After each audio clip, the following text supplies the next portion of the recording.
Welcome to the September show. It doesn't hardly seem possible. That's right.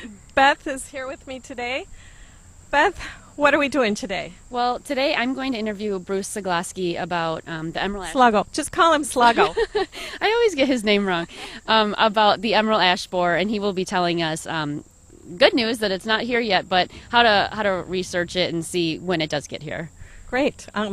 And he's talking about those crazy purple traps that they have in trees. He is. Right? They're pretty gross, but lots of bugs all over them. But I think, and then you're talking to Norma about yard waste and. Yes, and the prescription drug drop-off program and the electronics roundup program, which is coming up on September 24th. So people will want to stay tuned for that information. And then I'll be interviewing Mike Flesh about the Henry Avenue Bridge closure. It's September of 2011, and it's going to be closed for a year. So he's going to give us the bad news that it's closing, but tell us, what they're doing, why it needs to be closed for so long, what the new plan is, and what residents can expect in the next year. Yes, because there is good news at the end of that bad news that's going to be beautiful and done. And much safer for people that cross the river. Absolutely, and probably walking too, and riding. Mm-hmm. Yep, we'll see. And then I have one more. We're going to be going to visit John Kalkertz and talking about the senior fair. Yes, John's always fun to interview. He's always very excited. Yes. So stay tuned and catch up with all of our events in a bit. Hi, I'm here with Bruce Zaglaski, the Terrace Operations Supervisor, and we're here today to talk about the Emerald Ash borer. Can you tell us, Bruce, a little bit about just when it got here, and then we can talk about, about how it's in Beloit? It's not in Beloit right now that we know of. It's in a neighboring area. It's actually right across the state line in Rock Cut State Park right now. And then they also just had another finding in La Crosse here just 2 weeks ago. That was the latest, but we've got it in Ozaukee County.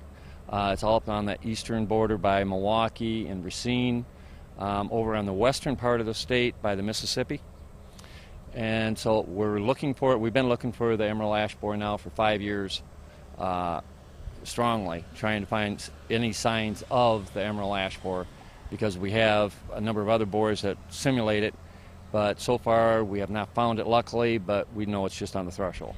Now, how does the Emerald Ash borer migrate? If it were to come here, is it through the wood that people transport, or what's the story? Firewood is a big means of transporting the bug. That's how it actually moved throughout Illinois. We went down to Chicago and seen it there, and that was moved by firewood. Another big transportation mechanism for them is pallets. That's how come now you'll find that pallets have to be put into a furnace and burnt or heated up to kill the bug. That's how it went from Indiana into Michigan, and Michigan lost all of their ash trees throughout the whole state. So if it comes to the state, the Emerald Ash borer, I have a piece of wood bark here. What does it do to the tree? It actually does much like what we remember the Dutch elm, where it killed all the elm trees. The bug migrates into the tree, eats the cambium going all the way up the tree, and eventually kills the tree because it is unable to get its nutrients up. Now, the Dutch elm works its way from the bottom up, and the Emerald Ash borer works from the top down, which makes it really difficult to find. It's there for 2 to 3 years before we actually know it. Now, there's a lot of ash trees, I'm assuming, in the city of Beloit. So what are we doing? Do we have a diversified stock, or do we have neighborhoods where there's a lot of ash trees? We do have we have 1,200 ash trees on the terrace right now. Maybe a little bit less because we've been trying to get rid of the bad ones that are out there now. But we figure that there's probably at least 20% more that are in people's homes or in their yards. So in order to try to hold off the Emerald Ash borer, they don't know if it will completely keep it away, but there's a bear wash that you can put on your roots around your tree. It can get bought at your what is it? I think they actually sell it at the hardware store. Or you can hire a contractor to come in and they inject the tree with triage, which is not the cheapest, but it's one of the ways of trying to keep the bug out of your tree. Now, there's these other things. Can you tell us about this? This is the EAB trap that DADCAP puts out, Department of Agriculture, Trade, and Consumer Protection. in conjunction with Department of Natural Resources. And you've seen these hanging around town. That we've had them in town now for 3 years. It's got a pheromone that's hanging inside, which actually stinks quite bad, but it actually catches all the bugs. So as you can see, this is one from Beloit that I got from them. It's got numerous bugs on it, but we're fortunate enough that there are no EAB found in this so far. But at every one of the sites in Wisconsin, or almost every site, the bug was found in the area because of these traps. And then they started doing deeper investigation. So we'll keep putting these out, and we'll keep your staff's looking for signs of the emerald ash borer, and we're just hoping to keep deterring the insect. Right. As we find an ash tree that looks bad, we get up and investigate it, try to find the D-shaped hole that is in the bark, see if that's there, and then we'll also pull the bark off the tree, and that's where we have the galleys in that bark that I've got here. Now, when people, for the residents, if they want some more information on it, and I've gone out, I've got an education box that I'll take out. I'll show them the bug.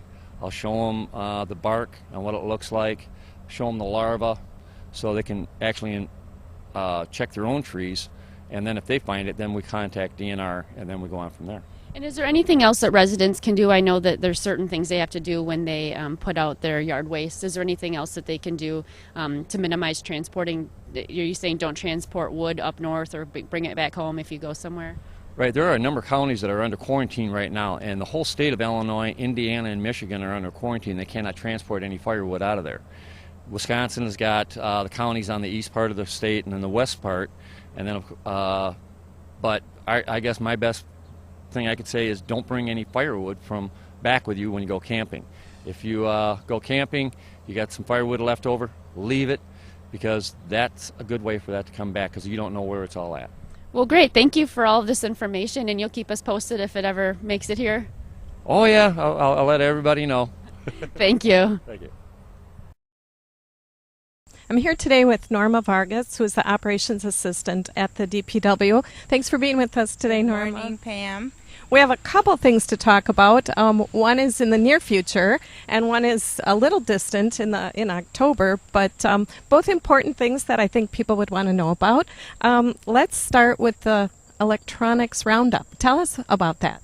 Well, the electronics roundup will be September 24th here at our facility at 2351 Springbrook Court from 9 a.m. to noon. And here is where we're going to take and recycle all the electronics. Monitors, printers, towers, also known as CPUs, your printers, photocopiers, home stuff. This is a residential program. We bring in all your items, your iPods, we're taking cell phones, we're taking digital cameras, all your electronics we will be taking that day. And do people need to make a reservation, or do they just pull up?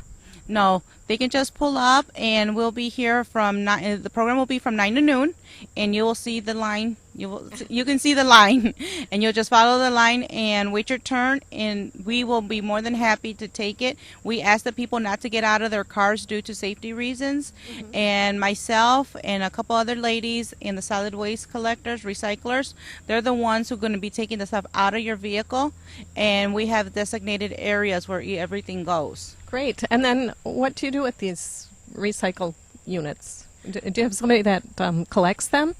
Yes, we have a company that will come in and pick them up, and they actually take the electronics parts apart and be able to save the parts if savable, but they also recycle the non-items that are savable. Well, it's kind of sustainable energy and the green initiative, too. That is right. We're trying to reuse, reduce, and recycle. Wonderful. Now, also going on that same day, not to be confused, is the prescription pill roundup, which I know that your group doesn't have anything to do with, but we want to make sure people get in the right line. Correct. The building across the street that day will also be hosting that, and I do believe you come in that day. I don't know much about it. I do know very little about it. You come in, and there will also be a line, and you follow the line, and someone will assist you. Also, you don't have to get out of the car.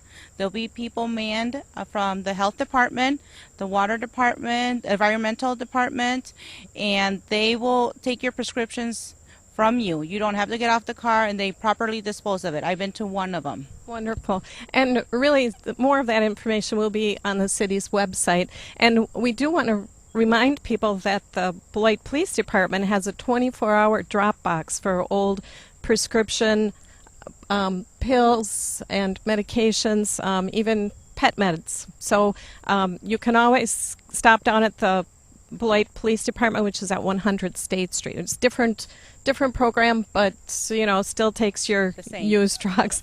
Now let's go on to the event that is in the future, but probably more near and dear to your heart, and that would be the Fall Yard Waste Program. Correct. The Fall Yard Waste Program begins October the 31st and through November the 18th. This is a free program for yard waste and grass clippings only. Your bundles still require a $1.50 tag. Your clippings and grass must be properly bagged and put at a curbside on your regular trash day. Along with that, same time frame from October 31st to November 18th, we have the leaf vacuum service. That's where you just rake your leaves off to a designated area, and the big leaf vac comes and sucks up the leaves. And there is a charge for that program, right? The leaf vacuum. Correct. That program does require a $100 subscription, and more information is to come on both programs in the newspaper. So I suggest you watch out for both the State Line News and I do believe the Beloit Daily News. I know people can call you also if they have questions about that, right? Correct. Our office is 608-364-2929. We're here from 7 in the morning to 4 o'clock in the afternoon. And it's kind of hard to think about the fall leaves coming down. It seems like we just did the spring show, but we do have to think about that. I know if you have questions about the yard waste pickup, Norma can surely answer all of those too. The pickup is still going on in the month of September on your regular garbage day, the first week? The first full week of September is when we're collecting, and due to the holiday, we're running one day behind. But it's still the first full week, which is the week of September the 5th. Curbside, you need your $1.50 sticker on each bag, bundle, and container. Actually, I think we'll probably miss that with the airing date of this show, but are you doing that in October also? No, yes, October will be the last month for the curbside collection. Mm-hmm. Okay, and then starts October 31st with the rest of the free pickup. So make sure to check the website, and if you have questions, please feel free to contact Norma. She's very approachable. Thank you. And wait for the leaves to come down. Yes, and all the information is already on the website. I've made sure of that. So feel free to do a search under our website in the search button, Yard Waste, and it'll direct you to the proper area. Okay. Thank you. Thank you.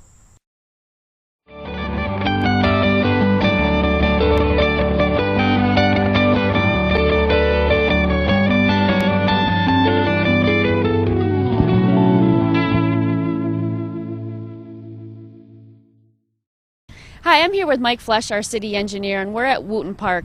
Right now, we are standing near the Henry Avenue Bridge, which is currently open to traffic, but when this airs, it will be, in fact, closed to traffic. So, Mike, I understand that this is going to be closed September of 2011 through some part of September of 2012. Is that correct? That's right. It's going to take a full year to do it.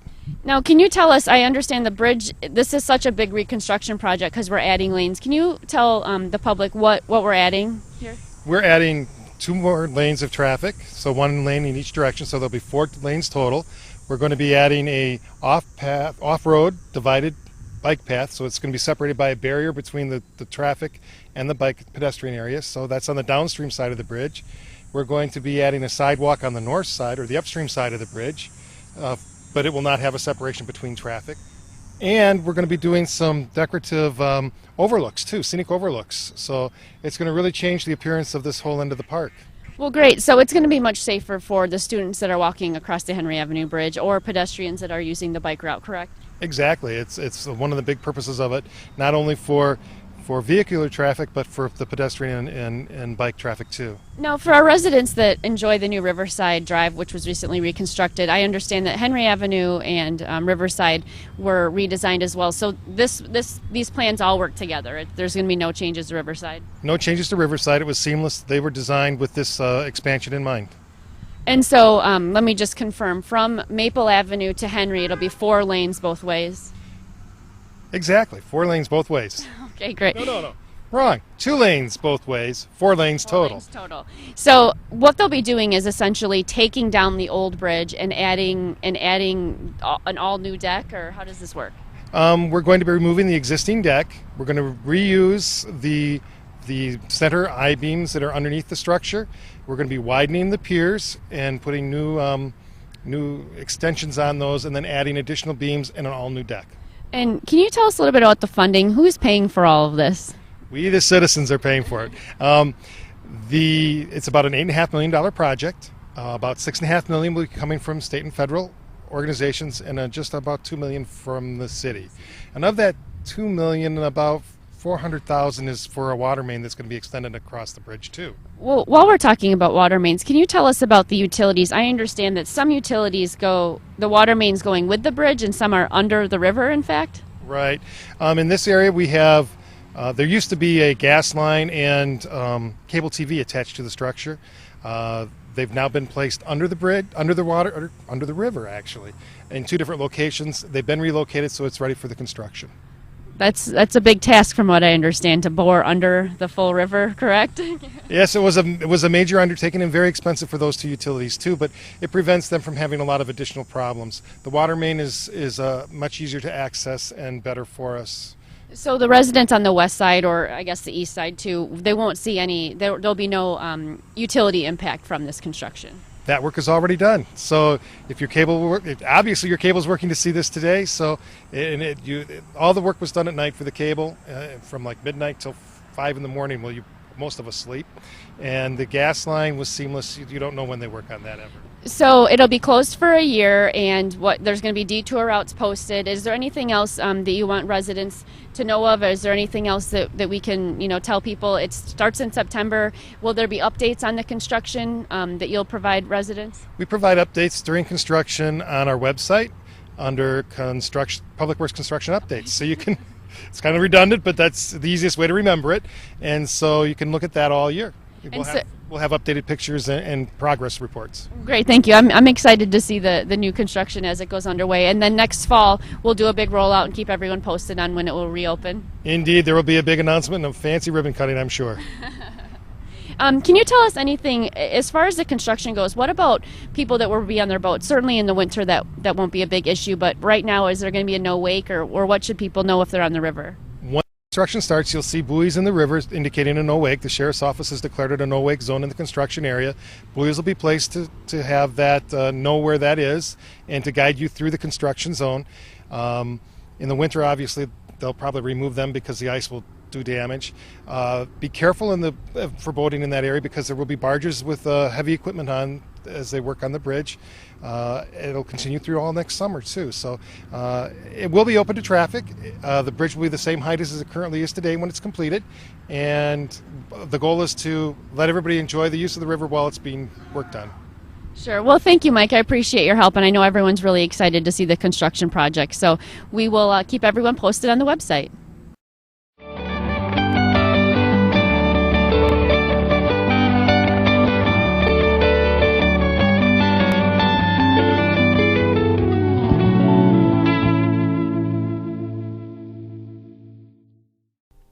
John Kalkertz is here with us to tell us about the 24th annual Beloit Senior Fair. John, when does that start? Well, it's going to be October 4th. It's going to be at Central Christian Church at 2460 Milwaukee Road from 10 a.m. to 2:30. And this is, again, our 24th annual. And would you believe I've been around for 23 of them? Oh, that's marvelous. That's amazing. You're an old pro at this. I'm trying to get it right, so if I keep practicing, it'll be perfect. But every year we improve. Every year we add on services and so forth, and I just want to mention that to the group, and that's why it's such a wonderful event. Absolutely. And who's this open to? Just seniors? This is open to the general public, so even though it's the Beloit Senior Fair, but it's open to everyone, free admission. Free admission, and I understand you're having some free transit rides? Yes, Beloit Transit will be doing free bus rides that day and drop off in front of the facility and pick up, so people don't have to walk from the street. Well, what else is free? Do you have a charge for some of the things, or is everything free? Well, free admission. The flu shots and pneumonia shots, they are free with the Medicare card, but there is a nominal charge on it for those people who might be under a certain age and they would like to get the flu shots and pneumonia shots. And this year, I think you're having something special. You're having a special speaker on consumer fraud. Is that free? Is that segment? All of our activities are free there. We're going to be having AARP is doing a consumer fraud presentation at 11 o'clock. We've gotten a number of calls here throughout the year from different types of scams. In regards to addressing this, AARP is going to be doing a special presentation at the Beloit Senior Fair at 11 o'clock. Great. And so anyone can come to that, and is there a limit on how many people can attend? Well, the area holds about 300 people, so I think we could hold everybody. I think you can accommodate a couple people. Now, you have an advertisement here that you gave me that you're going to have over 60 exhibits. What kind of exhibits would that entail? Well, we have, actually, as of yesterday, we have 69 exhibitors. We have the Beloit Library, Beloit Leisure Services, we got recycling there, we got healthcare agencies there, we got financial agencies there, nutrition agencies there, self-help agencies there, the Rock County Department of Aging there. We have so many agencies there, so it's great just to come to connect. It's an educational program. It really is. I'm sure if people have questions about any of those agencies, this is a great place to get those questions answered and to, possibly line up services. Like, could a person come and talk about chore service? Yes, chore service will be there. Judy Haberman from the Beloit Chore Service, who is here at the center from 10 a.m. to 2:30, Monday through Friday. And she is here at the center, but she will also be there at the senior fair. I'm glad you mentioned about the chore service because that agency, that concept was developed through the Beloit Senior Fair. It came from an idea that says people say, I want to stay at home or my apartment. What can we do? So we took the idea, we ran with it, and the Beloit chore service was developed in 1992. That's great, and I'm sure you had something to do with it. Well, yes, with other things too, yes. Like I say, we talked earlier about education programs. There is a second one besides the consumer fraud. We do have our Beloit Health Systems will be doing physician's orders, which is a very interesting type of thing because when you go in a hospital or healthcare agencies, you're always asked to sign all these documents, and they're kind of confusing. So they will explain what these documents are and how they can help the individual. Oh, that's great. And that'll be at 1 o'clock. Okay. And will there be food available for people? I love eating. I don't know about you, but I love eating. And Central Christian Church is going to have a cafeteria. And they're going to have a smorgasbord of things at reasonable prices. And I'm always visiting them because they do a great job every year. I just also wanted to mention about our sponsors, which are very important because without your sponsors, you can't do an event like this. And we have the Riverside Terrace, Rock County Council on Aging, the Home Care Pharmacy. They are the ones that are supplying us with the free wheelchair usage. And we have the Beloit Area Community Health Center. So these four agencies are sponsors, and I thank each one of them because we are very fortunate to have them. Yes, this is a really big deal. It really is. I wanted just to mention, I don't do this by myself, please. This is a big event, and we have a number of people on our committee. We have Angie Stewart, Jessica Hernandez, Bob Harlow, Vivian Palombi, Terry Pass, Bob Sager. We got Bobby Schmidt, Sancy Siebel, and Linda Dalton.